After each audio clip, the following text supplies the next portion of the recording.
Donc, salam alaikum, أنا Nazim Bkouch, donc je suis architecte de formation et donc hier j'ai contacté votre collectif juste par la suite d'une petite publication sur Facebook. Je sais que vous êtes sur terrain, donc je me suis dit vous êtes les mieux placés pour prendre en main les choses. Donc moi pourquoi je m'intéresse déjà à l'échelle urbaine, donc le quartier du Sendé, à l'époque où par un projet de fin d'études et le projet architectural, parmi les projets architecturaux parce qu'il y en avait plein, donc c'était pas la reconversion du Moulin Arba. Donc un travail d'investigation sur terrain a été fait, un rapprochement aussi à la commune, l'APC du Sendé pour savoir le statut de l'immeuble, du bâtiment, et aussi bien les potentialités ou l'intérêt qui est porté pour le garder. Aussi bien, on est parti loin, on est parti voir le CTC pour voir éventuellement ce qu'il prévoit est-ce qu'il y a déjà des études menées sur le bâtiment, et on était choqués que on a déjà axé sur le rapport. On était choqués sur l'approche ou le cheminement de raisonnement qui a été mené dans le rapport, où il n'y avait pas vraiment un justificatif qui était avancé pour la décision de les démolir. Donc nous, on a accepté le challenge et on a fait un travail de relevé. Donc on a accédé. Tout à l'heure, je vais vous présenter un peu pour donner aux téléspectateurs et les gens qui sont avec nous une petite visite intérieure à l'intérieur, parce qu'on a accédé, on est monté sur les 2 niveaux pour voir vraiment l'état du bâtiment. Et on est sorti avec une proposition qui a fait l'objet d'un projet de fin d'études.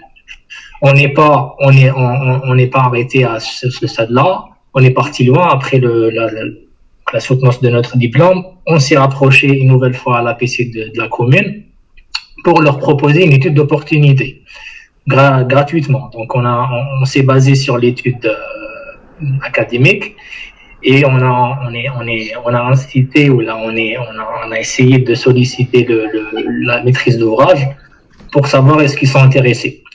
Dans silence radio, ils n'ont pas répondu à notre initiative. Donc jusqu'au jour où donc après quand même c'était en 2013, jusqu'au jour donc l'année dernière, il y a 2 ans, où il y avait une première démolition des grands silos en fait dans le site. Donc il y avait déjà des articles dans les journaux qui ont été publiés. Il y avait les professionnels et notamment les médias spécialisés qui ont essayé de sensibiliser le sujet. Mais quand même, le bâtiment est mis aujourd'hui.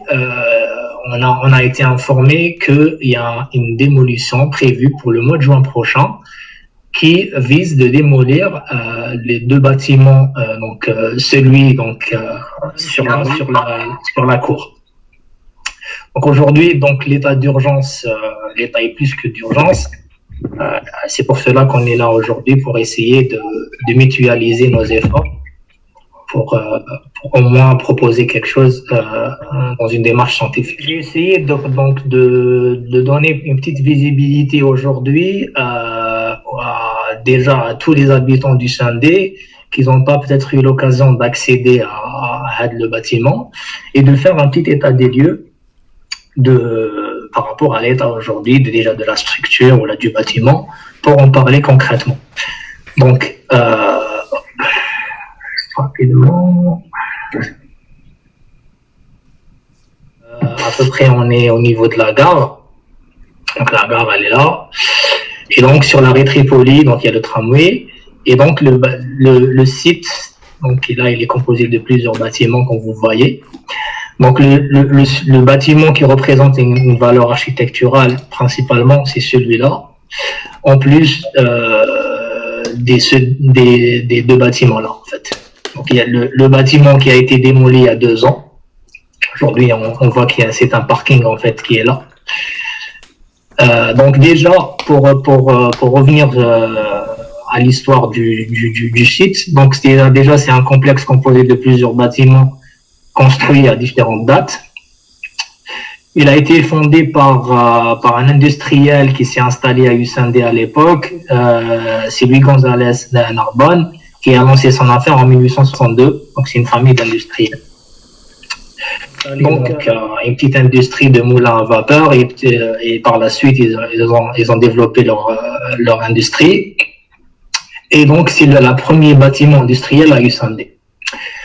À l'échelle nationale, c'est parmi les bâtiments industriels, donc les bâtiments patrimoniaux industriels qu'on a pu recenser. Par rapport à son statut, donc après l'indépendance, il a été nationalisé par la direction de la SIMPAC, puis toutes les directions, les filiales, les RIAD. Et à nos jours, on a eu l'information c'est une propriété de la commune du Usendé. Donc déjà, commençons par le bâtiment principal sur la rue Tripoli. Donc comme on constate, donc il a un style. Si tu as des remarques ou des interventions, n'hésite pas à compléter avec ton expertise dans le sujet. Donc on est avec un style néo-mauresque. On va revenir peut-être sur les détails après. Donc c'est un bâtiment qui est installé sur 300 mètres carrés avec un gabarit de R+5 donc sur la rue. Là j'essaye de faire l'état actuel.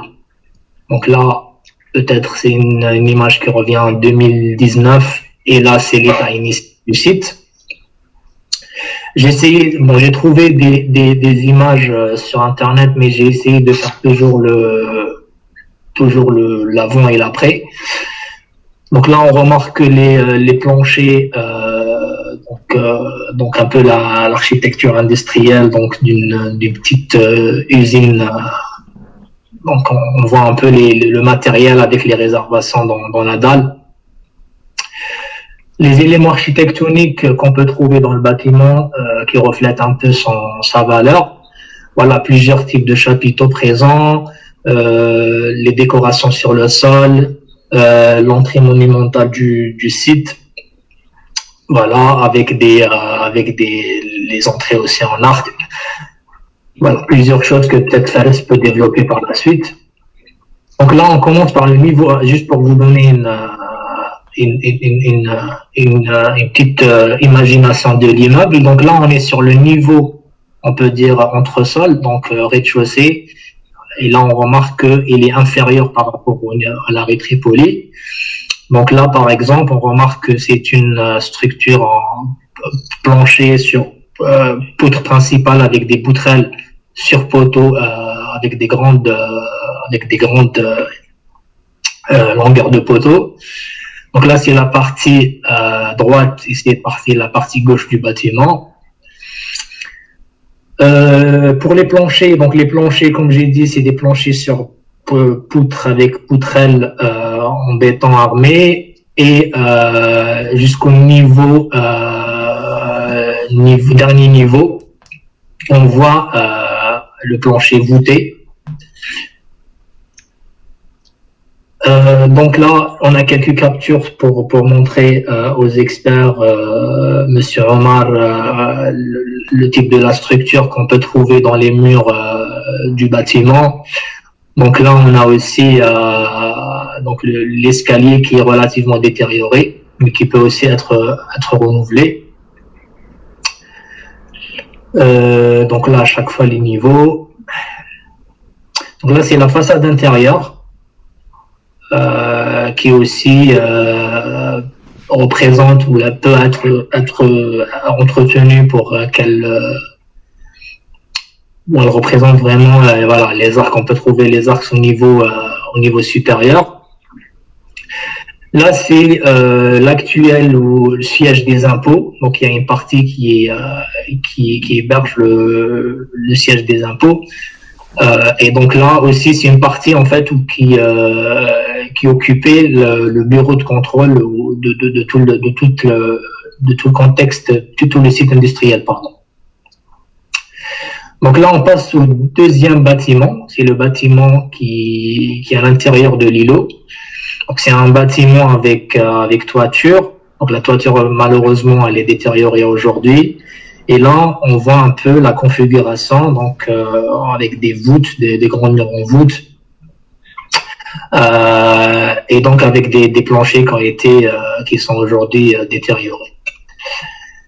À l'intérieur du deuxième bâtiment, donc il y a le premier, donc où il n'y a pas de toiture, et le deuxième, à l'intérieur, on peut constater que c'est un grand hangar où j'imagine qu'il y avait plusieurs équipements industriels installés. Donc là, on remarque qu'il y a une présence de plusieurs poutrelles en bois. Et donc, pour passer du premier bloc vers le deuxième, on a une passerelle. Donc, une passerelle qui qui est aussi intéressante par rapport à ces détails de charpente et de couronnement. Donc, après ce petit relevé photographique que je voulais partager avec vous, je voulais juste mettre à l'optique que les réflexions sur l'avenir de ce site, il existait depuis longtemps déjà dans le contexte pédagogique, donc par exemple aux écoles d'architecture, notamment à l'EPO.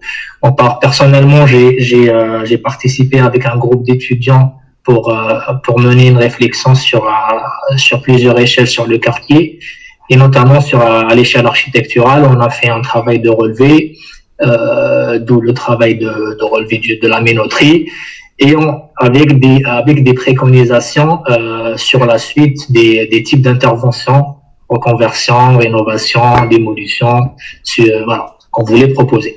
Suite à cela, donc il y avait plusieurs études. J'ai mené une petite recherche sur la plateforme de la bibliothèque de l'EPO, et j'ai remarqué qu'il y avait plusieurs travaux existants qui méritent d'être consultés par les autorités ou même les professionnels qui s'intéressent au sujet. Par la suite, un deuxième intérêt qui s'est porté au sujet. Cette fois-ci, c'était dans le cadre d'une collaboration entre l'EPO et l'Université catholique de Louvain. Donc, il y avait un groupe de chercheurs qui s'intéressaient au contexte de la commune du Sendé. Ils ont mené une étude similaire sur le sujet. Donc voilà, il y avait toute une réflexion menée sur le découpage parcellaire et notamment l'adhérence avec le passage du tramway. Oui, je pense qu'ils voudront présenter leur travail, parce que j'ai lu tout à l'heure une publication de Monsieur Mzoud qui compte faire publier leurs travaux dans la revue Vie de Ville, je crois. Donc je pense qu'il vaut mieux les laisser exprimer leurs travaux et les orientations. Si je peux me permettre, Nazim, juste pour étayer un petit peu ton propos, si tu pouvais revenir en arrière sur quelques images, parce que moi j'ai pas eu le temps de préparer de présentation, donc je vais essayer de m'appuyer un petit peu sur les informations que je n'ai pas. Exactement, juste la photo d'après. La photo d'après, voilà. Là, on est en présence d'un bâtiment donc de type néo-mauresque. On parle bien du bâtiment sur rue. On parle pas du bâtiment des autres bâtiments qui sont à l'intérieur, qui sont d'une autre facture, avec un autre système constructif et qui doivent dater d'une période un petit peu plus ancienne, voire même plus récente. Mais ce qui est sûr, c'est que la destination des bâtiments a fait qu'il y a eu plusieurs campagnes de construction.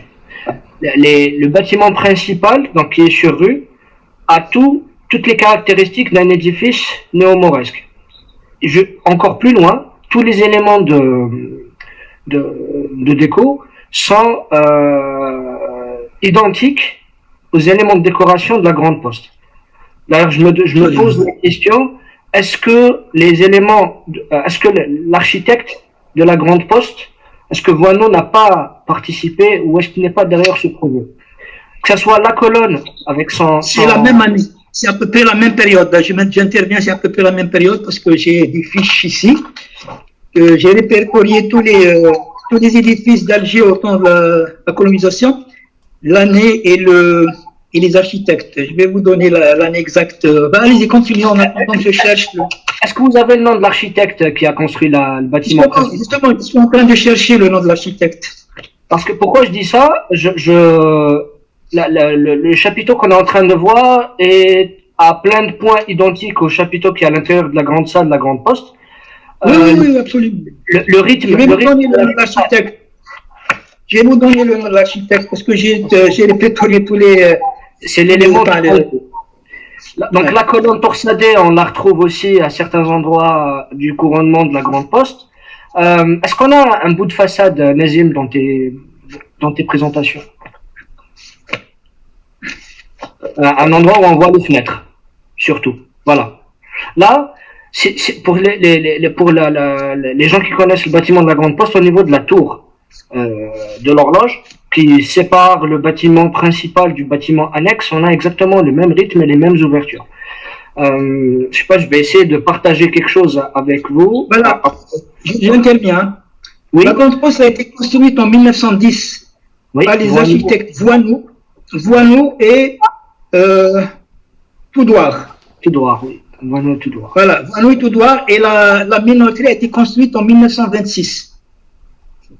Le bâtiment. Il y a à peu près une quinzaine d'années entre les deux. Donc, mais quel bâtiment de la minoterie? Celui-là dont vous parlez là. D'accord, le bâtiment principal. Pourquoi? Parce que 1926, ouais. Aux environs de 1924-26 et la grande poste en 1910. Voilà, j'ai tout répertorié là. Comment? Donc, ce que je voulais dire, je vais vous montrer un élément. L'application. Même les galeries algériennes, par exemple, les galeries algériennes à la rue Ben Mehdi en 1914. Aussi. C'est à peu près la même période. C'est la même période. Qui fait plein de projets. Par contre, j'arrive pas à trouver dans sa liste de projets réalisés la minoterie. Je sais pas si on voit à l'écran. Ici, on voit. Donc ça, c'est le bâtiment principal de la grande poste. Donc on retrouve exactement la même organisation. Oui, c'est à peu près la même période. La partie basse. Mais si on part un petit peu plus loin, je ne sais pas si j'ai la façade générale. J'essaie de trouver ça.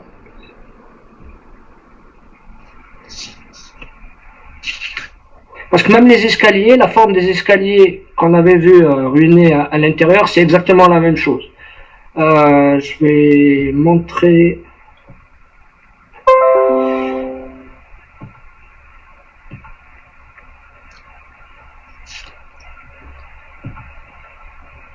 Excusez-moi, parce que je m'y prends un petit peu.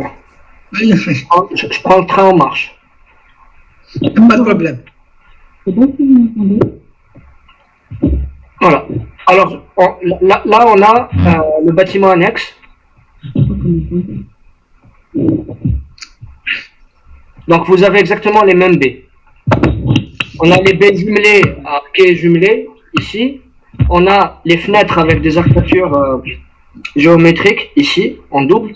Et on a les mêmes éléments de mode de nature. C'est pas anodin. On retrouve même dans l'image de Nazim, au niveau de l'entrée principale, le même principe que le porche de la grande poste, mais peut-être moins monumental. On a les trois arcs, plus une galerie au-dessus avec une colonnade qui a été rebouchée. On voit encore, je ne sais pas si Nazim, si tu peux mettre l'image.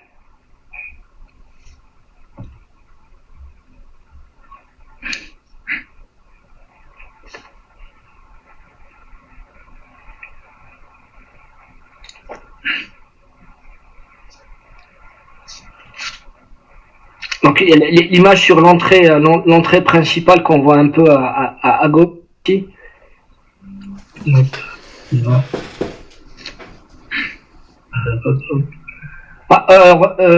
Elle est passée. Je l'ai vue. Voilà, celle-là. Je sais pas si on peut zoomer sur l'entrée. Sur la photo en haut à gauche. Pardon. Si on peut zoomer, je pense pas. Donc c'est surtout ça, enfin, dans le principe, Au-dessus des des trois arcades, au-dessus, on a une galerie qui devait être ouverte à un moment. On a des colonnes et des arcs en plein cintre qui sont posés dessus. Un petit peu comme ce qui passe au-dessus sur le dernier niveau de la grande poste. Enfin, maintenant, après, c'est pas du mimétisme. C'est juste surtout pour porter le débat sur une autre problématique. Si on commence à justifier la démolition d'un édifice par rapport à des normes parasismiques ou sismiques, à ce moment-là, il faudrait le poser sur tous les bâtiments de l'ancien tissu d'Alger. Donc, absolument, absolument. Est-ce que le séisme... Je peux intervenir? Oui. Est-ce que le séisme, si jamais il frappe, si on retape ce bâtiment, le séisme ne va pas choisir de frapper ce bâtiment au lieu de la grande poste. Donc, est-ce qu'on ferme la grande poste, on rase la grande poste, on fait quoi? Donc, la réflexion, elle est tout autre. Les normes, aujourd'hui, comme dans tous les pays du monde, il y a des dérogations, il y a des indications, un accompagnement pour une réaffectation d'édifices qui ne sont pas, dans le cadre d'une réaffectation initialement destinée à supporter ou à accueillir une activité, mais une reconversion s'accompagne par une mise aux normes, qu'elle soit structurelle, qu'elle soit aux normes de confort thermique ou autre. Il faut savoir que ces planchers étaient censés supporter des charges qui étaient très importantes, étant donné que c'est une activité qui est pas industrielle, mais qui est, oui, on peut parler d'industrie, même si c'est de la minoterie. Là, ça devait être des bâtiments qui étaient plus à usage de bureaux. Aujourd'hui, le débat est au-delà du bâtiment de la Saint-Pac. C'est un débat par rapport au vieux bâti. Qu'est-ce qu'on fait? Là, c'est un exemple. Absolument. On a déjà pu sauver le bâtiment du bastion 23 qui était condamné, où il y avait la boule qui allait le mettre par terre. Tout le monde avait dit, oui, c'est une ruine, il sert à rien, il est moche, il est hideux, la façade. Aujourd'hui, tout le monde est content d'aller dans des activités ou aller visiter le bastion 23. À côté du bastion 23, on a un bâtiment qui est moderne et qui souffre déjà de pathologie. Pour pas parler de l'institut Est-ce que la modernité est un gage de réussite ou de pérennité dans le temps? Quand on voit des cas quasi similaires ailleurs, comme l'exemple des abattoirs des Anasser qu'on a démolis aujourd'hui, ça reste une friche, on n'a rien du tout. Il faut pas empêcher l'investissement ou mettre sous cloche ce genre d'édifice. Au contraire, il faut expliquer que la rénovation peut donner une plus-value, qu'on peut ne pas tout garder. Les bâtiments qui sont à l'arrière, s'ils sont obsolètes et d'ailleurs, ils ne sont connus que par les gens qui y ont travaillé, ils ne sont même pas visibles depuis la rue. Donc, on peut à ce moment-là penser à une démolition partielle, totale, une reconversion, faire de l'architecture, faire de la création et investir et créer une plus-value économique aussi pour les investisseurs et pour la commune. Mais il y a des mécanismes aujourd'hui à mettre en place qui existent ailleurs. Il y a des opérations qui ont été... Je cite la minoterie de Pantin, les moulins de Paris, qui sont des bâtiments qui ne sont plus affiliés à une activité de meunière, mais c'est des activités liées au tertiaire, aux universités, à la culture, et même au logement, qui sont extrêmement qualitatives. Pourquoi est-ce qu'on est incapable de faire ça? Et surtout, c'est un patrimoine économique commun. C'est-à-dire qu'il appartient à la commune, donc il est public. C'est un patrimoine culturel via la mémoire qu'il a vis-à-vis des habitants, dont M. Arièche est un exemple. Donc il fait partie de la mémoire collective et il fait partie du paysage urbain. Si on commence à démolir et à euthanasier les anciens bâtiments, on ne tue pas les anciens pour créer les nouveaux. C'est un petit peu si on devait superposer ça à la médecine, c'est exactement la même chose. Il ne faut pas systématiser ce genre de solution. Il y a des choses à faire. Maintenant, si ce bâtiment mérite un intérêt, il suscite, vu les mois qu'il suscite, et l'intérêt qu'il suscite parmi la population, je pense qu'il y a lieu de le classer et d'accompagner la commune. On a les compétences. On ne parle pas, on ne s'impose pas. Il y a les compétences aujourd'hui pour en faire quelque chose de bien, le rentabiliser, aider à l'investissement, être sûr d'avoir un retour d'investissement parce que le nerf de la guerre, ça va rester les finances, mais il faudra juste expliquer qu'il y a autre chose à faire. pour l'expertise du CTC ou des autres organismes de vérification, la formation par rapport à ce genre d'édifice ne peut pas se limiter à une application normative de normes de la RPA de 2003 sur un bâtiment qui a plus d'un siècle. On a des structures NBIC, on a des structures qui sont beaucoup plus complexes. Le fonctionnement et la réaction de certaines structures anciennes par rapport au séisme ont fait leur preuve davantage que les bâtiments actuels. C'est surtout l'usage, l'entretien qui font la différence. Genre, on a eu des séismes. Il y a eu un séisme derrière moi il y a 3 semaines de ça à Bougie, à Bjaya. Les bâtiments anciens, ceux qui étaient vétustes par manque d'entretien, ont subi des dégâts. Mais beaucoup de bâtiments ont beaucoup mieux résisté que des constructions neuves qui se sont retrouvées vraiment touchées par le séisme. Donc, qu'est-ce qu'on fait aujourd'hui?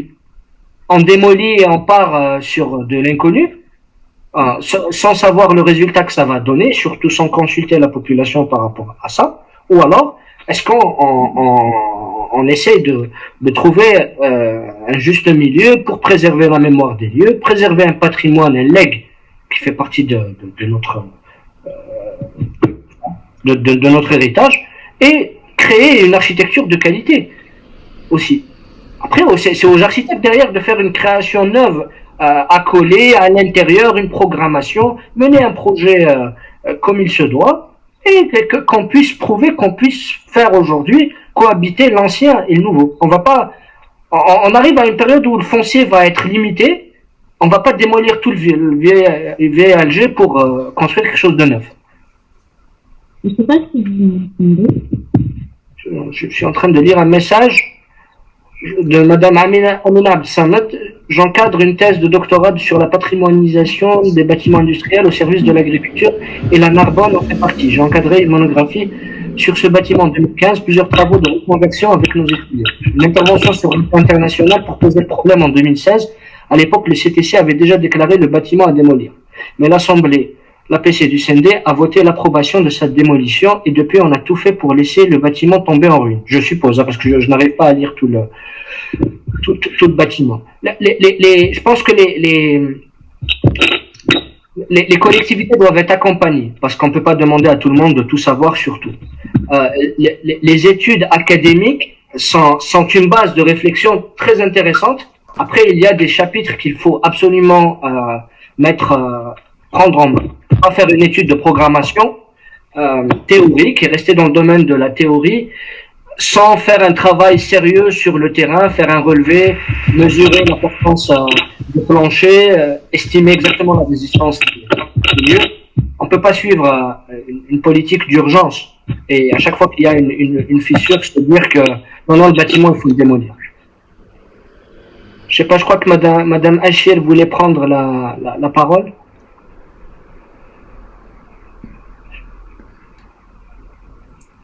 Elle vient juste de se déconnecter, donc نعطيوها la main. Monsieur Elias, vous vouliez parler de la structure tout à l'heure par rapport au CTC. Oui, justement, moi la structure telle que, je l'ai vue, elle est saine, hein, parce que bon, si CTC, ils ont fait une expertise, ils vont faire une contre-expertise par un bureau indépendant, parce que le CTC, c'est un bureau d'État, bureau du contrôle de l'État. Et malheureusement, il n'y a pas de bureau d'études indépendant, de contrôle, hein, je parle de bureau de contrôle, qui peuvent donner une autre vision de la structure. Moi, je travaille, ça fait plus de 30 ans ici. Je vous dis, on a conforté des structures plus graves que celle-là. Donc, moi, ce que j'ai vu, et je remercie, d'ailleurs, je félicite Nazim pour le travail qu'il a fait, il a ramené beaucoup d'éléments. Et j'apprends aujourd'hui que la structure est en béton armé. Donc, si c'est en béton armé, il n'y a pas de problème. Il y a des techniques de confortement. Il y a les TFC, les géotextiles, il y a les plats collés, il y a les résines, etc. Donc, moi, personnellement, est-ce que c'est coûteux de le rénover ou de démolir qui coûte de l'argent et de reconstruire quelque chose? On ne sait pas qu'est-ce qu'on va faire. On va faire un cube. D'après ce que je vois, les constructions d'Algérie, elles sont coûteuses. Je vous explique. En tant qu'ingénieur en structure, ici en France, c'est pas une zone de sismique, à part le sud. On construit d'une façon parasismique qu'en Algérie. En Algérie, on construit d'une façon obsolète. C'est un ancien système, comme on dit, la carcasse, après on met les briques entre les structures. C'est ça. Eh bien, Je vous explique. Quand on construit la carcasse, avant de mettre les briques, enfin les séparations en briques, la structure se comporte très bien au séisme. On a un coefficient de comportement égal 4, 3 entre 3 et 4. Seulement, nous on a le luxe de mettre des éléments de construction tels que le parpaing et les briques entre les murs qui vient rigidifier la structure. Elle n'est plus souple parce que la première structure, elle est autostable, elle est dissipative. Quand il y a un séisme, elle bouge et elle dissipe de l'énergie. Quand on met les briques ou le parpaing entre les poteaux, elle n'est pas dissipative. Elle devient coefficient égal 1. Ça veut dire qu'on travaille dans le domaine élastique, mais ça veut dire que les charges sont 4 fois plus grandes. De ce fait, donc il faut augmenter les poteaux et les poutres pour qu'elles puissent porter le séisme. Donc c'est coûteux la construction en Algérie. Il n'y a pas une diversité de matériaux aussi. Donc on construit d'une façon, je sais pas, obsolète et très coûteuse. Moi je ne vois pas l'intérêt de le démolir parce que je vois qu'il est en très bon état. Il mérite d'être conforté parce qu'on ne peut pas mettre aux normes parasismiques une structure existante. On ne peut pas, on peut l'améliorer, oui, mais on ne peut pas la mettre aux normes. Parce que les règles parasismiques, c'est de préserver les vies humaines et non pas les structures. La structure, on accepte qu'elle soit endommagée en cas de séisme pour qu'elle ne s'écroule pas sur les êtres humains, c'est tout. Parce que si on construit parasismique pour que la construction soit saine après un séisme, il faut beaucoup d'argent. Donc, moi je trouve que c'est une structure qui est saine et qui peut résister à un séisme, je ne sais pas, pas majeur, mais peut-être ça mérite d'être un peu conforté, c'est tout. Mais vu les espaces qu'il y a, moi je ne suis pas architecte, j'ai travaillé avec des architectes, etc. Mais elle est intéressante de mon point de vue de l'aménager en apport culturel. Entre les bâtiments, on peut mettre une galerie d'art, par exemple, pour laisser les peintres exposer. Il y a des grands espaces, on peut mettre des salles de cinéma, des bibliothèques, des restaurants, etc., etc. Et donc je ne vois pas, parce que le but c'est le projet, je pense, c'est de faire un hôtel. Un hôtel, nos villes sont déjà des villes mortifères. Il n'y a rien comme activité culturelle. Il n'y a rien. Moi, je me souviens à Alger, il y avait 22 salles de cinéma. 22 salles à Alger. Aujourd'hui, il y en reste 6. Al-Harrach, il y avait 4 salles de cinéma. Aujourd'hui, 0. Hussein-Bey, il y avait 3. Aujourd'hui, il n'y a rien du tout. Je ne parle pas des bibliothèques. Depuis 1962, on a créé une seule bibliothèque, celle d'Al-Hamma. En 1962, il y avait 800 000 habitants. Aujourd'hui, il y en a 4 ou 5 millions. Une seule bibliothèque. C'est pas normal. C'est pas normal. Il faut ces structures qui sont abandonnées. Je pense, c'est mon point de vue, il faut surtout activer sur le culturel. Le culturel pour animer la vie. Je pense que vous avez parlé, on démolit sans savoir qu'est-ce qu'on va faire après. L'hôtel qui est en face sur la rue Safabi Boulid, qui a été plastifié pendant la décennie noire, il est resté comme ça, en friche. La Parisienne, elle est démolie, elle est restée comme ça. Et je parle à Bebloued, moi j'ai pris des photos en plein démolition. Le bâtiment qui est juste derrière la poste de Bebloued, il est en friche. Le casino de Constantine, la mairie de Portumlaïen, etc. Donc on démolit, mais sans rien, sans savoir qu'est-ce qu'on va faire après. Non, moi je pense. Allez-y, oui. Il y a un débat à mener parce que, enfin, je pense qu'il faut dépassionner le débat sans pour autant qu'on l'aseptise, parce que on voit un petit peu la réaction qu'il y a eu sur les réseaux sociaux. Les gens disent oui, mais il est moche, il n'y a pas d'architecture, c'est quoi un patrimoine, c'est pas à moi, c'est hideux. Il y a l'intérêt du gain où les gens y voient. Je parle pas du promoteur, hein, parce qu'il faut pas non plus diaboliser les gens d'investissement. Mais il y a des gens qui voient d'un mauvais œil le fait qu'on commence à s'attacher à ce genre d'édifice parce qu'ils se disent si on commence à ne plus nous autoriser à démolir, on sera obligé d'aller créer de l'architecture ailleurs. L'architecture, ce n'est pas de la création neuve sur un terrain rasé, zéro. L'architecture, c'est aussi prendre en considération des données existantes, des édifices existants et des adapter et de les accompagner et de s'adapter à ça comme contrainte et aussi comme opportunité. Les exemples de réhabilitation ailleurs sont légion. Il y a des architectes en Algérie qui ont participé à ces programmes. Il y a des études de reconversion de sites anciens pour des activités qui sont modernes, avec des contraintes modernes, avec des normes modernes.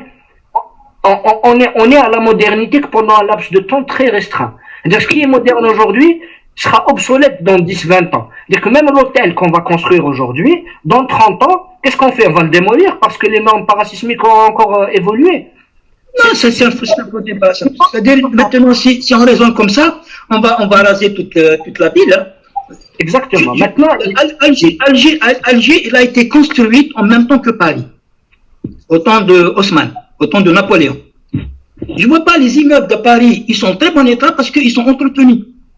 Nos immeubles, ils ne sont pas entretenus depuis 1902. On n'a pas entretenu. Il n'y a pas un syndic, par exemple, d'un immeuble où les gens ils doivent utiliser les charges sociales, les charges pour entretenir le bâtiment. Il y a quelque chose, on l'entretient. Mais on a laissé le bâtiment à l'abandon jusqu'à ce qu'il s'écroule. Après, on dit on démolit. Non, il faut entretenir un bâtiment. Un bâtiment, c'est comme un être humain.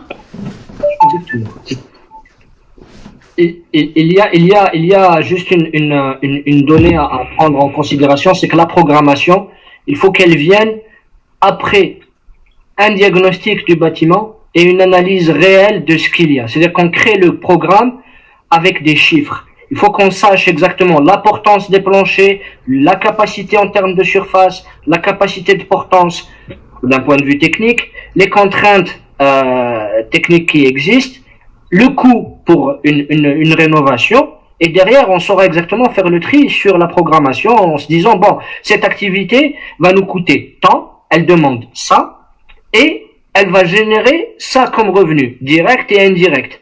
Parce que les revenus, on va bonifier le prix du mètre carré qui va être construit autour. C'est-à-dire que si aujourd'hui, on garde ce qui représente peut-être 20% de la friche, les 80% qui restent vont être bonifiés. Le prix du mètre carré qui va être gardé va faire que le prix du mètre carré de ce qui va être construit en neuf n'aura pas le même prix. Il sera beaucoup plus estimé sur le marché. Il y a Walid Benatia qui vient d'arriver. Il a fait un projet dans puissance à Versailles. Je pense qu'il peut citer ça en exemple. Oui. Moi, je pense le meilleur investissement.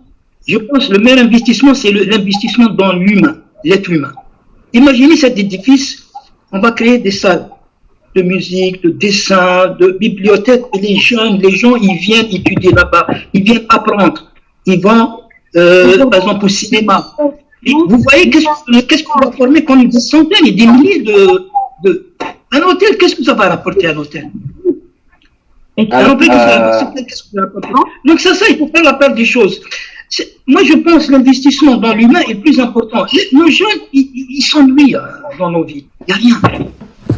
Et c'est pour ça que je pense qu'il faut sensibiliser, enfin, je ne sais pas, sensibiliser surtout le ministère de la Culture, de créer des activités. Moi, je ne rentre pas, parce que d'après ce que j'ai vu, Nazim a exposé, c'est des planchers qui étaient destinés à des surcharges quand même importantes. Peut-être par rapport à ce qu'on va faire, les charges ils sont moins lourdes. Ils sont moins importants, donc il est destiné à prendre des charges quand même conséquentes. Donc moi, je ne vois pas l'intérêt de faire cette bâtisse qui est imposante, enfin, je ne sais pas, un hôtel ou autre chose commerciale, alors que l'investissement sur l'être humain est plus important qu'autre chose. C'est mon point de vue, parce que dans une ville, qu'est-ce qu'il y a dans la ville? Il y a des cinémas, il y a des bibliothèques, vous allez trouver en centre-ville, il y a des hôtels, mais dans notre cadre, cette ville, il n'y a rien du tout. Il n'y a rien du tout comme activité culturelle. Moi, personnellement, je vois la chose comme ça, et c'est une structure qu'on peut la rénover. Elle coûte de l'argent, mais par rapport à une construction neuve, je ne sais pas si elle va moins cher ou plus cher, mais je pense que ça vaut le coup de la rénover, vu son histoire, vu son passé, etc. Voilà. Merci, Monsieur Omar. Moi, je crois que je vais passer la parole à Walid Benatia, qui a quelque chose à ajouter aussi. Bonsoir, Walid. Bonsoir tout le monde. Merci pour l'initiative, Reza. Bravo à toi et Nahla, toujours de rassembler autour d'un sujet qui tient au cœur toute l'équipe qui est autour du patrimoine. Désolé, j'ai pas pu me connecter avant, donc j'ai pas assisté à la présentation, au débat qu'il y a eu. Je vais essayer de reprendre un peu plus tard. Moi, je reviens juste à un point. Aujourd'hui, je pense qu'il est nécessaire de procéder au sauvetage de ce bâtiment, d'éviter qu'il soit démoli. En termes de programme et d'injection d'activité à l'intérieur de ce programme, il y a des méthodes scientifiques aujourd'hui qu'on peut pas éviter. Il faut, je pense, j'ai suivi un petit peu le débat autour de l'activité qu'il faut injecter. Moi personnellement, j'ai eu à travailler sur un certain nombre d'édifices classés monuments historiques ou protégés ou pas, dans des centres historiques où il fallait injecter de l'activité, sauver, mais on passe préalablement par une étude préalable assez poussée, par un cahier des charges patrimonial pour pouvoir définir des priorités et axer notre travail, c'est-à-dire on priorise au moins sur trois parties: les espaces de première qualité, de seconde qualité et de qualité tertiaire, c'est-à-dire les espaces annexes qui pouvaient être démolis, où on pouvait investir leur espace pour une construction nouvelle ou pour créer des jardins ou autre chose. Donc pour l'instant, moi je pense qu'il est un peu précoce de parler d'injection d'activité et de voir ce qu'on peut faire à l'intérieur. L'important aujourd'hui, je pense que c'est d'éviter que ce bâtiment parte en miettes. Donc, faut se mobiliser déjà en premier lieu pour ça.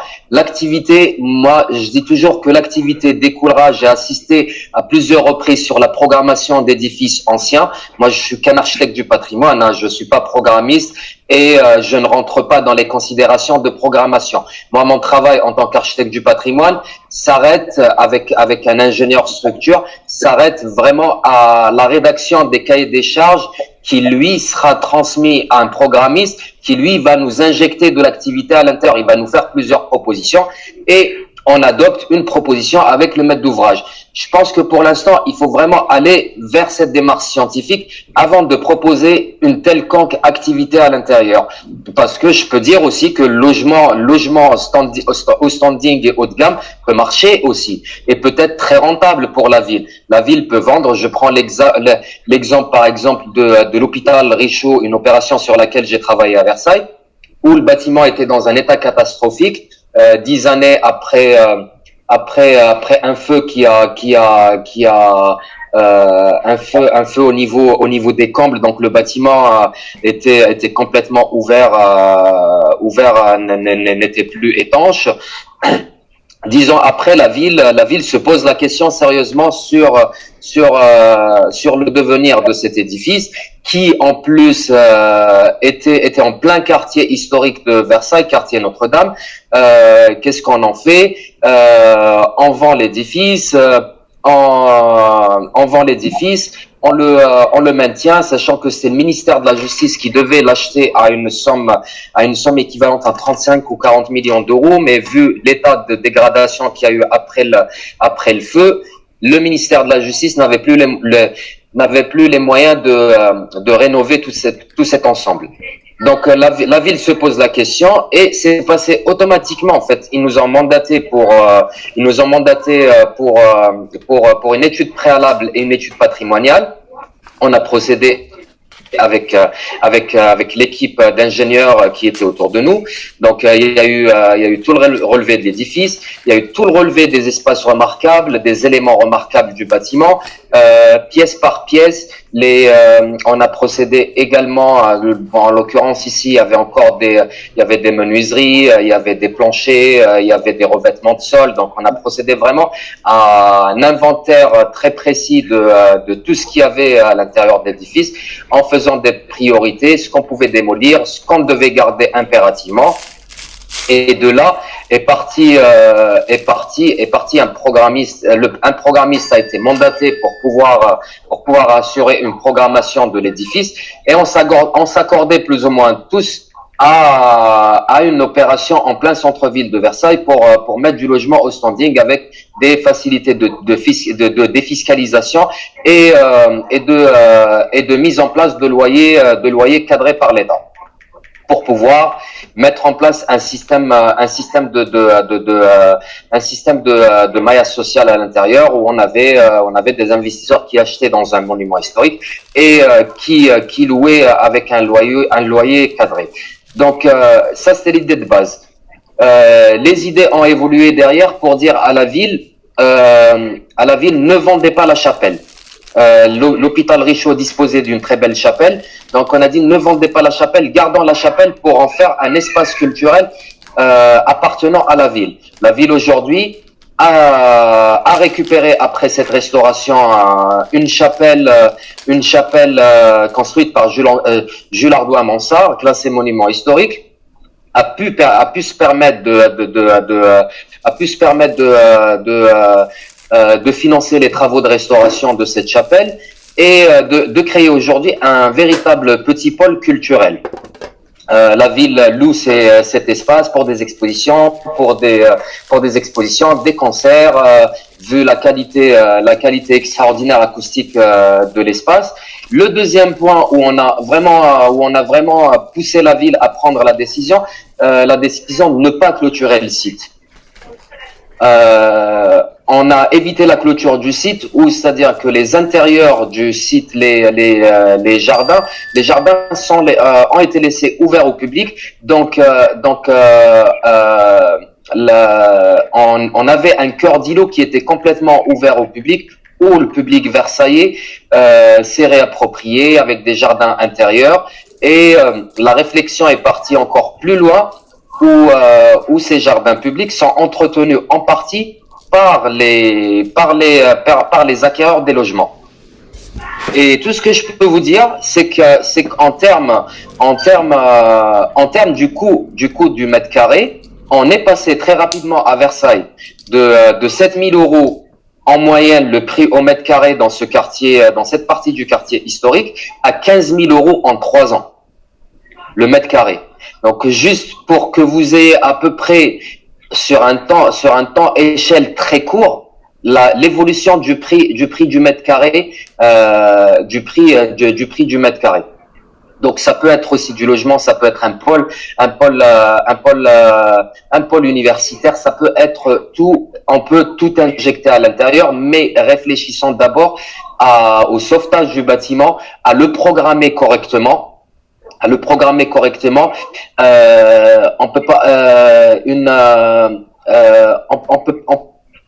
peut pas insérer une activité, on ne peut pas tirer des conclusions tout de suite et insérer une activité qui peut ne pas marcher dans cet édifice. Il faut un minimum de regard autour de l'édifice et d'études pour pouvoir programmer l'édifice correctement.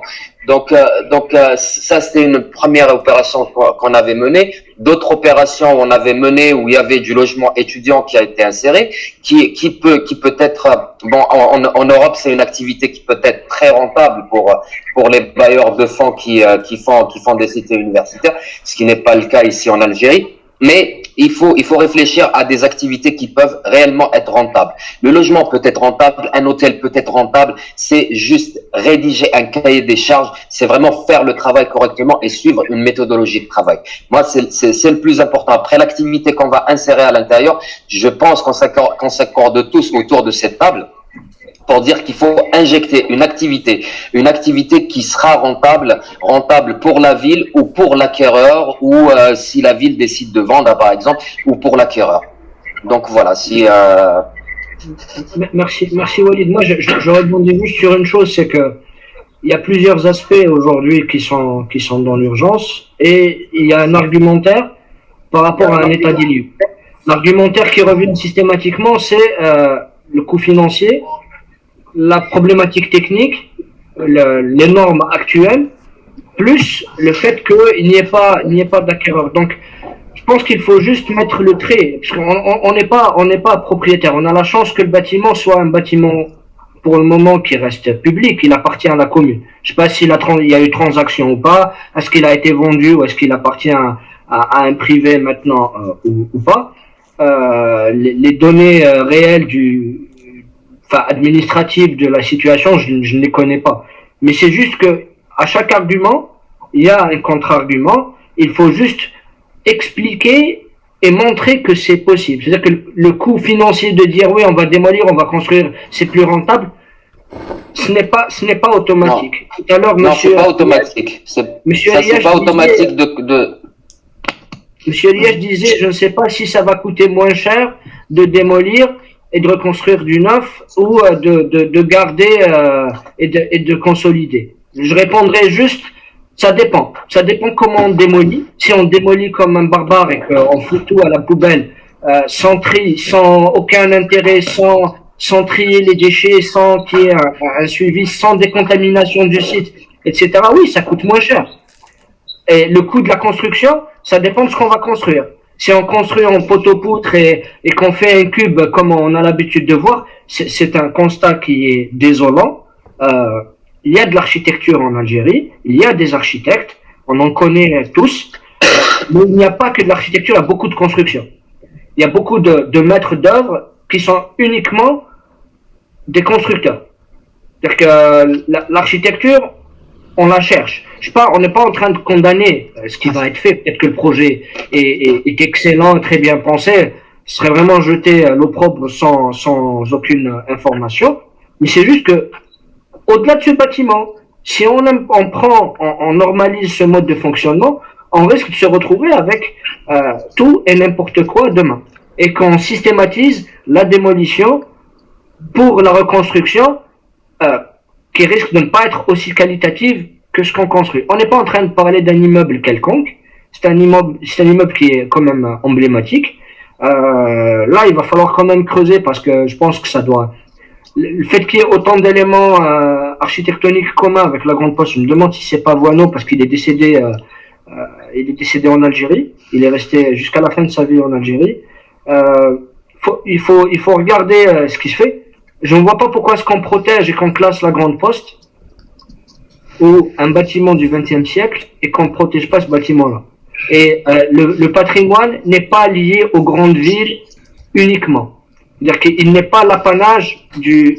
Est-ce que je peux juste نقول حاجة برك هنايا Friel qui était avec nous كتبت ce bâtiment a été construit sous Jonard. Oui. Est-ce que c'est le même maître d'ouvrage que la Grande Place. C'est le même maître d'ouvrage, la Grande Poste. D'ailleurs, le nom de Jonard figure aujourd'hui à l'intérieur de la Grande Poste sur les stucs. Les inscriptions citent le nom de Jonard à l'intérieur. C'est le gars qui a initié, institutionnalisé le néo-mauresque. Maintenant, Excusez. Oui, Walid.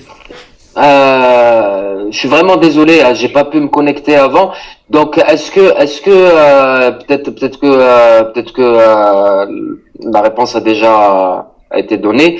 Est-ce qu'il y a assez d'éléments aujourd'hui, est-ce qu'il y a eu des études, des diplômes dans ce sens, de la documentation qui est récoltée, des photos actuelles, de l'état actuel qui permettent de monter un dossier rapidement pour, je pense qu'il faut être dans l'action, il faut aller dans l'action.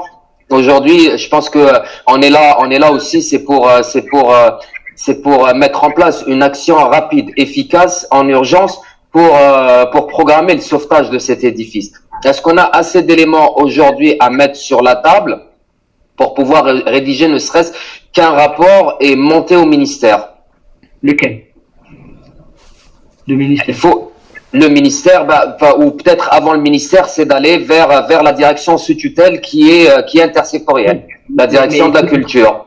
Et je pense que l'action doit se faire à toutes les échelles. C'est-à-dire que il y a un propriétaire aujourd'hui qui est la commune de Hussein-Dey. On peut pas faire les choses, en faisant abstraction comme si qu'il n'y avait pas de propriétaire. Surtout que c'est une institution. Donc ça, c'est la première des choses. Donc ce qui est sûr, c'est que le propriétaire, c'est la ville, c'est la mairie. Non, à moins qu'il y ait une transaction. Enfin, moi, je sais pas, je parle avec les données que j'ai pu avoir comme tout le monde, je pense, sur les réseaux sociaux. Je pense qu'il faut sensibiliser. Après, les habitants de la commune de Hussein-Dey ont le droit d'aller demander des informations et d'exprimer leurs souhaits. Peut-être qu'il y a je pense pas que la mairie ait décidé juste comme ça de vendre pour vendre. On vend pas les bijoux de famille. Maintenant, s'ils ont des arguments qu'ils les expliquent, s'ils ont des problématiques qu'ils les expliquent, peut-être qu'il y a des solutions à leur proposer et à prendre en considération. Il y a ça en amont, ça évite de remonter trop haut, alors que la problématique, peut-être qu'elle se localise uniquement à la base. Il y a une dame qui est en train de, Madame Abdessamad, qui dit qu'il y a des photos, des relevés et des monographies. Des relevés de monographie.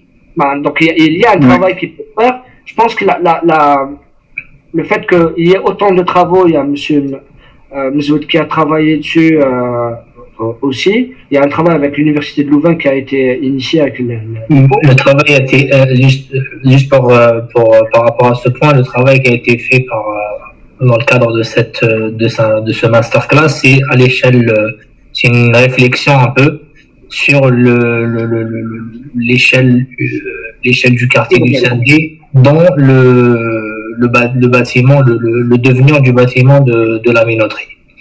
Nous, à l'époque, pour répondre à Walid, c'est que par rapport à la présentation, si tu peux la partager Reda, rapidement, et que par rapport aux données aujourd'hui présentes, par exemple à mon niveau, nous on a fait un relevé.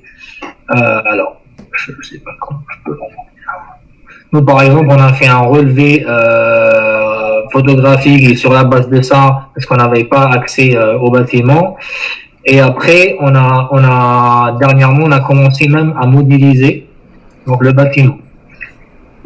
Concrètement, sur la base de tout ce rapport. Ça reste un relevé qui reste approximatif, certes, qui n'est pas parce qu'on n'a pas eu l'accès. On a essayé d'avoir les photos d'une manière ou d'une autre. Mais voilà, donc aujourd'hui, on peut partir sur cette base, bien sûr, avec tout le travail, les monographies qui existent pour compléter, et au moins assurer ce travail technique de relevé ou bien sûr le compléter avec votre expertise et présenter une étude d'opportunité ou des prescriptions, je sais pas, à la wilaya ou à la commune. Je pense que votre travail est connu au niveau du ministère de la Culture.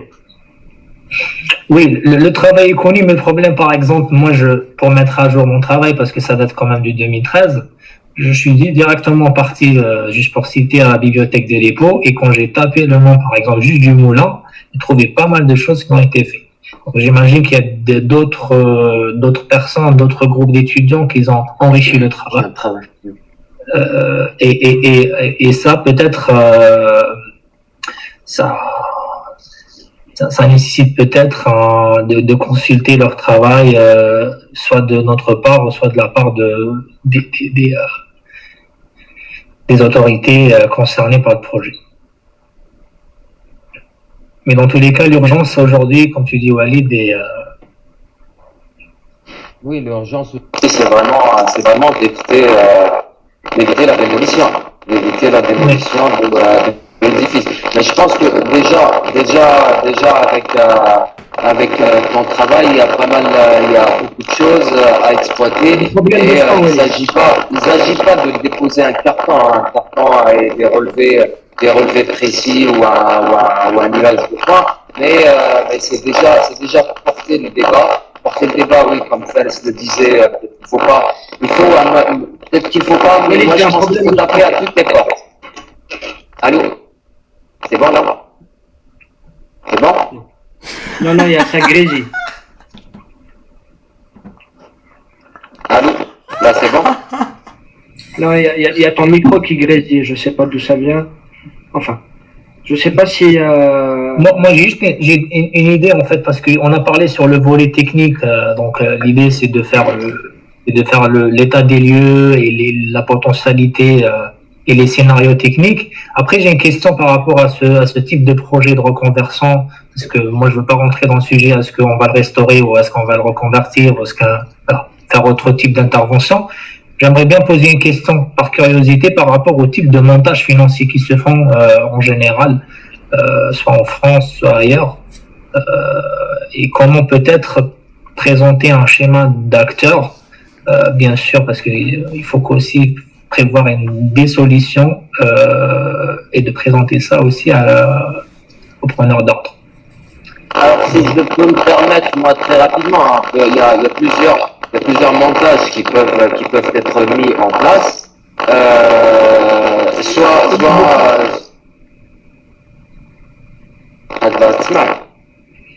Ça grésille, on t'entend pas. Enfin, je sais pas s'il y a que moi. Ah oui, ça grésille un peu. حتى انا نسمع في التخريج هذاك. En fait, De toute façon, Walid, رانا نسمعوا فيك mais il y a des problèmes, il y a des problèmes avec Essaye juste d'éloigner le micro, si tu peux. Ouais. ça va. Oui, là, Très bien, très bien. Ouais, ouais. Alors, on peut avoir plusieurs modes opératoires pour ce type d'opération. C'est soit la ville en fait, une ville ou un propriétaire commande une étude, ce qu'on appelle une étude préalable, donc une première étude, déjà pour pouvoir apprécier du patrimoine que le propriétaire a entre les mains, et pour pouvoir aussi avoir sa valeur financière, un petit peu avoir une idée sur sa valeur financière. Donc c'est soit on vend tout simplement avec un cahier des charges patrimonial qui est cadré par les services de l'État compétents dans le patrimoine ou l'urbanisme et la ville, donc ils vont regarder scrupuleusement ce qui va s'insérer à l'intérieur. On peut vendre, souvent on vend sur la base de projets aussi par des privés. Soit c'est la ville elle-même qui fait les travaux et qui donne le bâtiment une fois les travaux terminés en exploitation à une entité soit publique soit privée pour pouvoir en assurer une continuité et la vie du bâtiment derrière. Soit on est dans des opérations de partenariat public-privé. Quand l'État n'a pas d'argent et que partenariat public-privé, quand l'État n'a pas d'argent pour pouvoir assurer la restauration d'édifices et son entretien sur une durée X par rapport à des cases bien précises dans la loi en France, je parle du cas français, c'est le cas que je connais. Donc on peut partir sur du concession, sur 33, sur un peu plus. Et le propriétaire est toujours c'est des appels à propositions, c'est des espèces d'appels d'offres où on a des privés qui vont venir répondre avec des propositions à la fois financières et des idées. Je prends le cas d'un exemple sur lequel j'ai travaillé qui est l'hôtel du Grand Contrôle dans les abords du château de Versailles, qui est un hôtel particulier d'une très très grande qualité architecturale et historique. Donc la programmation de l'édifice, après avoir mené tout le travail, le cabinet dans lequel je travaillais, après avoir mené tout le travail d'investigation, de cahier de charges patrimonial, on a défini à la fin que le bâtiment que la meilleure rentabilité pour le bâtiment, c'était d'accueillir un petit bijou, un palace. Et donc, une fois l'appel d'offres lancé pour avoir le partenaire privé qui allait occuper le bâtiment, sachant que Versailles, l'établissement national du domaine national du musée de Versailles, n'allait pas lâcher un bâtiment aussi important pour le vendre. Donc l'idée était de le mettre en concession, et le concessionnaire qui prenait l'édifice assurait sa restauration avec une petite contribution de l'État qui n'était pas énorme et une maîtrise d'ouvrage à 100% assurée par l'État.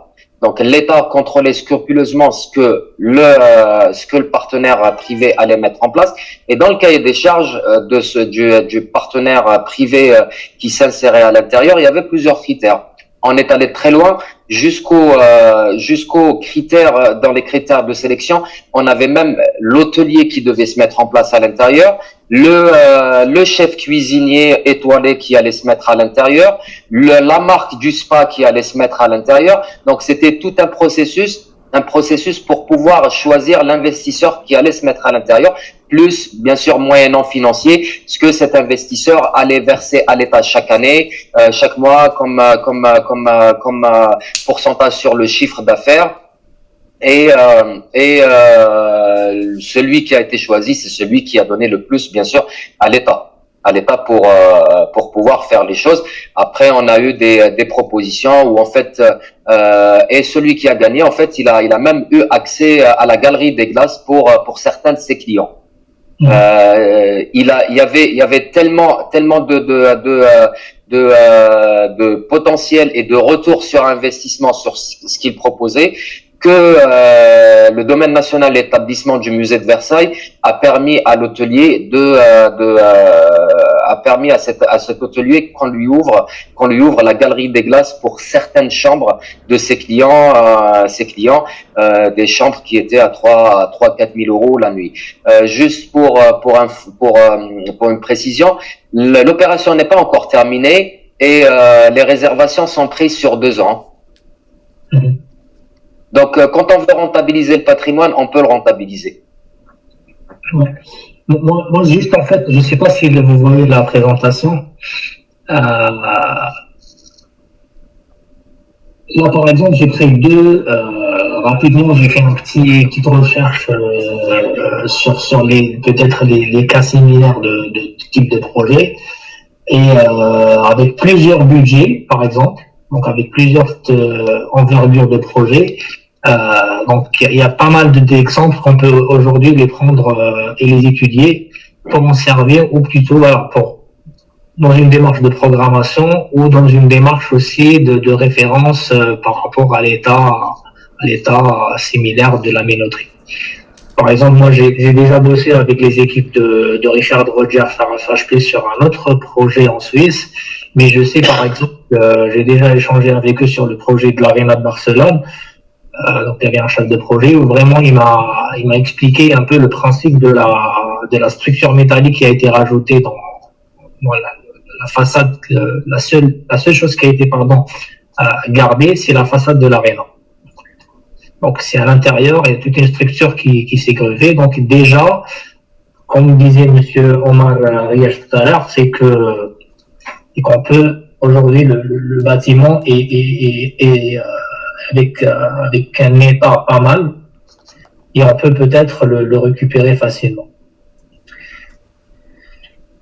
Pour pouvoir centraliser un petit peu les initiatives et essayer de voir concrètement qu'est-ce qu'il y a comme données, qu'est-ce qu'on peut faire, comment on peut réagir et coordonner tout ça, parce que ça sert à rien que tout le monde puisse courir dans tous les sens. Non, il faut pas.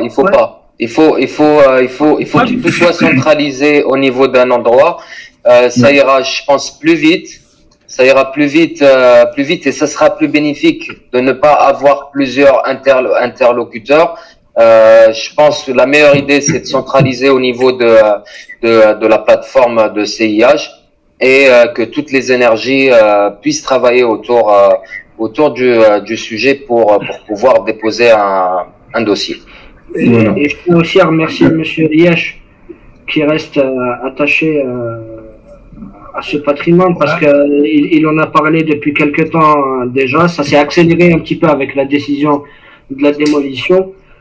Il y a énormément de gens qui peuvent apporter leur pierre à l'édifice. Au risque de me répéter, on n'est pas là pour empêcher un investissement ou empêcher un projet de quelqu'un qu'on connaît pas d'ailleurs.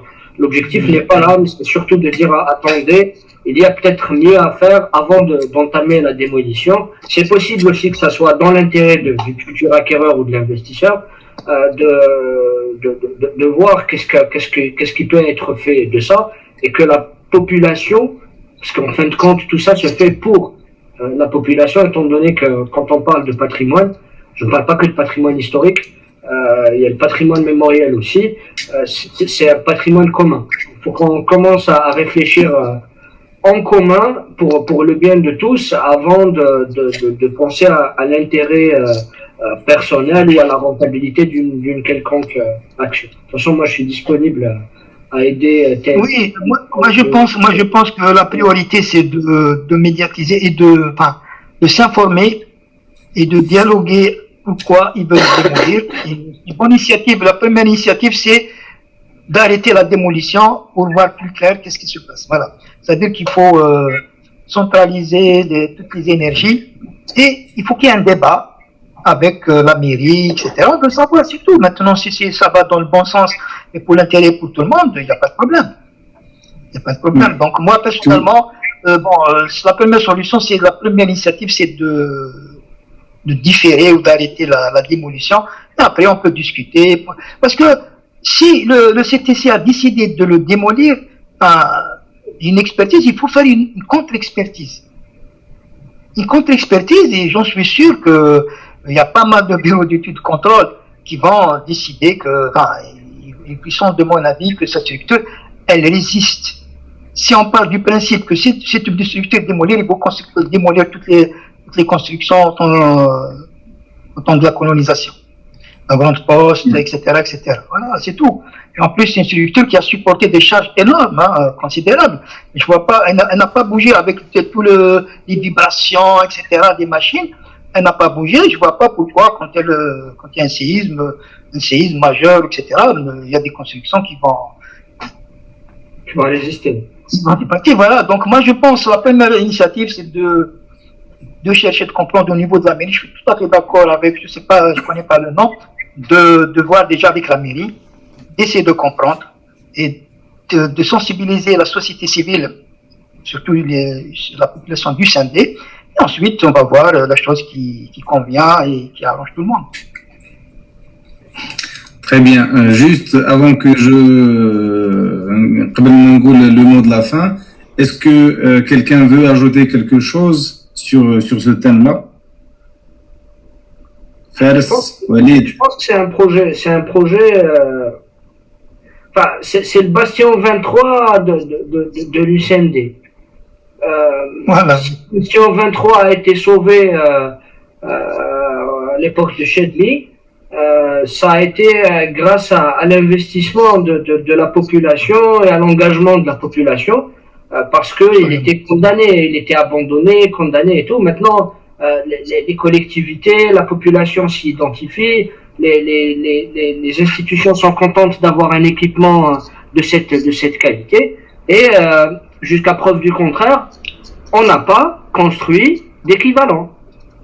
C'est-à-dire qu'aujourd'hui, on n'a pas construit la même chose. Donc maintenant, le fait de dire c'est moche, c'est beau, moi je préfère autre chose. Les gens qui disent qu'il faut démolir parce que la dernière fois, on m'a parlé de la façade d'un immeuble de la Stasi. Les immeubles de la Stasi, il y a des immeubles modernes.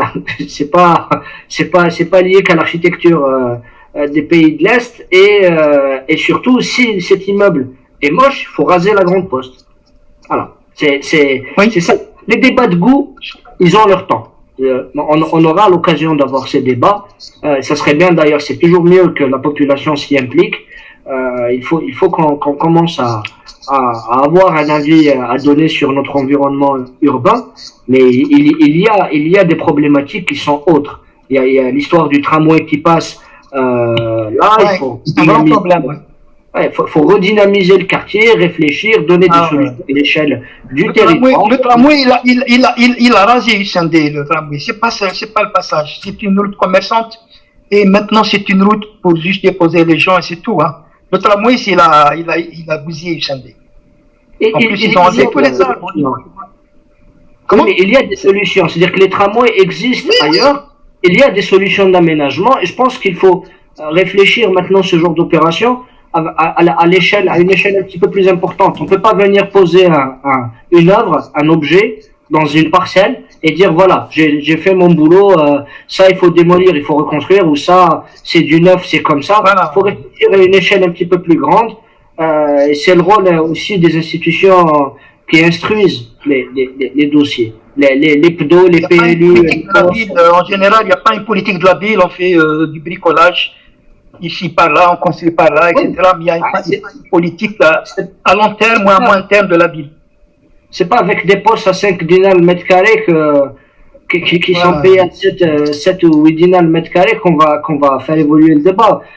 Maintenant, moi j'ai lu des propositions de réaffectation. J'ai lu une proposition de remettre le siège de la commune de Sendé dans la minoterie. Je me dis pourquoi pas? Pourquoi pas, étant donné que c'est un bâtiment pour la mairie, qui appartient à la mairie, pourquoi pas le transformer en siège de nouvelle mairie de Hussindaï? il y a plein de choses qui sont. Non, Qui sont c'était le projet. Au début, ils veulent le transformer en siège de la mairie. Hein. oui, mais c'est bien. C'était pourquoi pas. mais il est grand pour la mairie. Qu'est-ce qu'ils vont faire? Il y a, je sais pas combien de mètres carrés pour une mairie. Bon, je sais pas. Une mairie peut avoir une salle de spectacle, elle peut avoir des salles. Il y a des crèches dans les mairies, il y a des salles polyvalentes. il y a des salles de Normalement, il y a mariage. d'autres culturels. Tu prends le cas de la mairie de Paris, par exemple. La mairie de Paris, c'est un véritable pôle culturel. C'est un véritable culturel et de réception. Mais après, moi, je dis, on est vraiment aujourd'hui à une étape où il faut qu'on arrive déjà à se coordonner tous pour pouvoir mettre en place une approche de sauvetage du bâtiment. Et après, une fois qu'on a des bribes d'études ou de connaissances plus fines sur le bâtiment, la programmation en découlera et la prise de décision en découlera, la bonne prise de décision qui sera la plus rentable pour la ville arrivera. Je pense aujourd'hui il faut vraiment qu'on arrive à centraliser chez CIH. Moi personnellement je mets je suis disponible pour tout aide. Je parle pour faire je sais que ce sera le cas pour lui aussi. Donc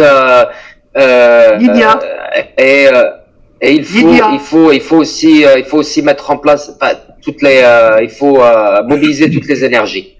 Pour revenir Fers par rapport au Bastion 23, à cette époque, il y avait des hommes et des femmes au ministère de la Culture qui ont porté le dossier. Il faut le souligner et ne pas l'oublier. Donc j'espère qu'aujourd'hui on aura de l'aide aussi au niveau de l'institution pour porter un dossier pareil. Pour le Bastion 23, l'histoire est connue et toutes les personnes au niveau institutionnel qui ont porté ce dossier pour éviter la catastrophe. Ok, donc on va terminer. Je vais juste peut-être me répéter un petit peu. Donc je tiens à remercier Monsieur Omar Riesh ou Nazim Bkouch d'avoir être avec nous, d'avoir montré aux Algériens ou d'avoir alerté alerté CIH de ce terrible événement qui va, j'espère qu'il va pas aboutir. J'aimerais aussi remercier Fares Khima et Walid Ben Atiyah qui sont des experts avec un niveau international. J'ai bien aimé la comparaison de ce bâtiment à celui de la Grande Poste. تسمى كيف كيف وواحد باغي يريبوه الاخر راهم يديروا له تسمى داروا له حاجه كبيره. Donc pourquoi ne pas saisir l'occasion de faire une deuxième grande poste. تسمى هذه هضره تاع واحد qui n'est pas expert في le terme هذا. Je veux remercier aussi Friel Chir qui a essayé de nous joindre mais elle a eu un problème de microphone. Mais aussi, je veux remercier Nahla, la personne qui a pris l'initiative de rassembler tout ce monde-là pour pouvoir débattre et impliquer les citoyens à sauvegarder ce patrimoine magnifique, ce patrimoine algérien. Pour ma part, il ne faut pas démolir juste pour démolir. Il faut améliorer et il faut restaurer pour servir sur toute la nation algérienne, ou en particulier Jemaat Hussein Day. Surtout qu'on a les compétences nécessaires en Algérie et que ces experts, ces citoyens sont prêts à donner leur temps, leur expertise pour sauvegarder ce monument très cher à nous. J'invite tous les intéressés qui l'ont suivi, les Tibrouna, pour rejoindre notre combat citoyen, à nous aider à sauvegarder ce monument. Je vous invite sur le site de CIH, vous pouvez nous écrire si vous avez des photos, si vous avez des documents intéressants sur ce bâtiment qui pourra nous aider à mettre un dossier pour classer ce monument. Tout le monde est le bienvenu. Merci à tout le monde. Merci à toi Reba, merci à Nahla pour tout ça, bravo. Voilà, ورمضانكم كريم. صحة رمضانكم et très bonne soirée à tous. على خير.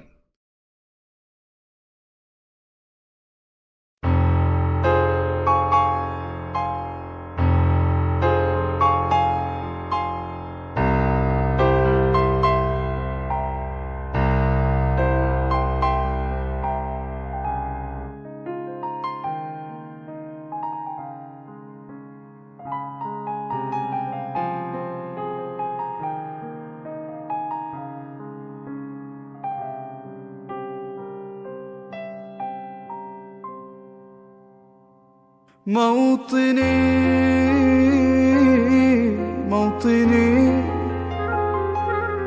الجلال والجمال والسناء والبهاء في رباك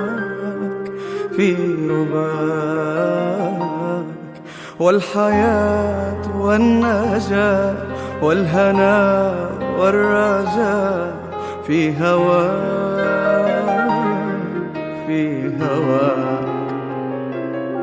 هل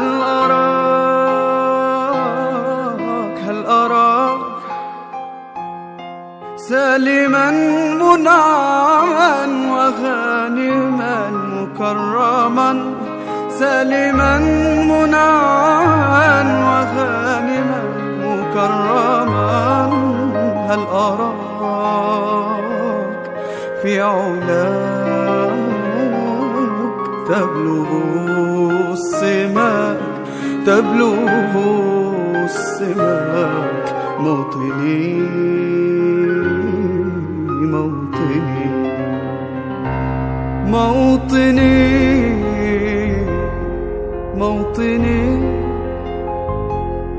الشباب لن يكل همه أن يستقل أو يبيد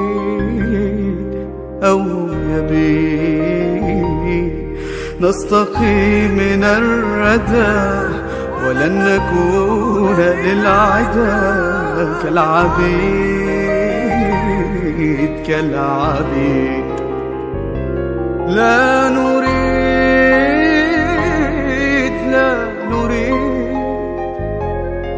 ذلنا المؤبدا وعيشنا المنكدا ذلنا المؤبدا وعيشنا المنكدا لا نريد بل نعيد مجدنا التالي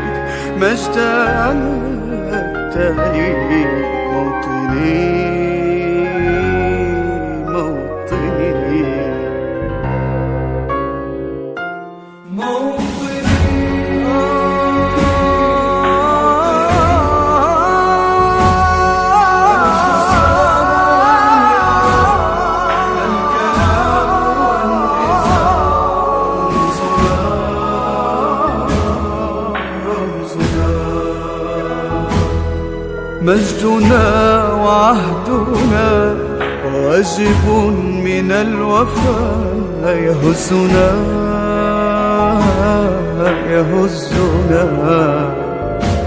عزنا